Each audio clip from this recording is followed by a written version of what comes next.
Brothers, I am here with the winner of Dragula Season 2, Bitqtch Puddiń. Bitqtch Puddiń, how are you? Hi, how are you, y'all? I don't got a voice anymore, so this is what you're getting. A hoarse girl. I sound like Candy Muse.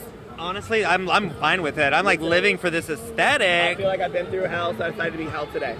Well, what do you think of DragCon this year? I think DragCon's really great. This is my first time ever having a booth. Okay. Yeah, I just signed a kind of big contract with Jelly Smack. I'm a marquee creator. So y'all like those Niel React videos I've been doing. I got YouTube content coming out the wazoo for y'all. So yeah, it's been really fun. So they kind of hooked me up with a booth this year. It's my first time, so I'm having a great time. What's it like on the other side, having a booth, having people come to you? It's been really great because we did digital drag. For those who don't know, I kind of started the whole digital drag movement at the start of the pandemic on Twitch, and a lot of people discovered me through that, on top of Dragula being now on Shudder, which has been really great. So a lot of people are discovering like me and coming out to me and being like, girl, you got me through the worst time of my life, which was that horrible panini that we all got to eat the last 2 years. So it was just been really cool kind of meeting people.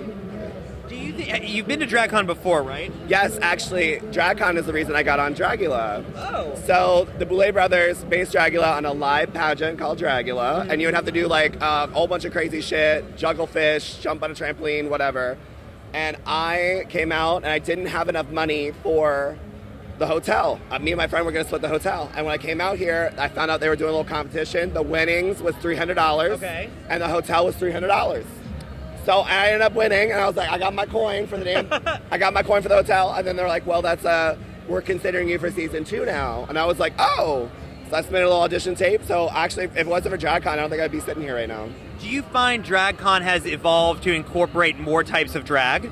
I think DragCon it's DragCon. It should be open to all types of drag. I would love a drag king to have a booth next year. Yep.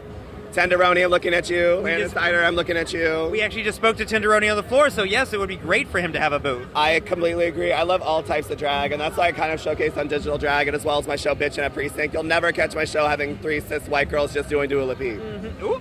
So nothing wrong with Dua Lipa. I'm just saying, there's just more totally. out there. No, if you have like 8 different people on your lineup, that's more exciting for a show. Right. I think it's so great that we have seen drag evolve. It's no longer about one person. It's about like different styles and different aesthetics. Yeah. And that's kind of what's great about DragCon. And do you feel what you've been having fans come up to you? Yeah. Do you find inspiration just seeing the different types of fans that come up to say, hey? Yeah, definitely. A lot of them want to try mop water for the first time, and I just recommend, always swallow it because it tastes well. Swallowing's the best. Yeah, swallowing's good. Bitters for quitters. I know how to give good head. What's next on the horizon for you? Next on the horizon for me, well, YouTube content coming out of the woodwork. I also have a Twitch channel, so make sure you go follow me on twitch.tv/Bitqtch Puddiń, YouTube at Bitqtch Puddiń, Biqtch Puddin. I don't use the G, okay? Puddin's way more sluttier and the Q is silent. Other than that, I have coming up, my goal in life is to actually start a production company. I want to start a queer production company and actually make content for, you can bleep this out, faggots. We're not going to bleep shit out. Okay, I want content for faggots. I'm sorry. I need content for faggots made by faggots. Does that make sense? We need more slasher films for faggots. Yes, that's what I'm saying. We need slasher films for the girls, gays, and theys exclusively. Yes, ideally. Just because, it's so important to see yourself represented in media.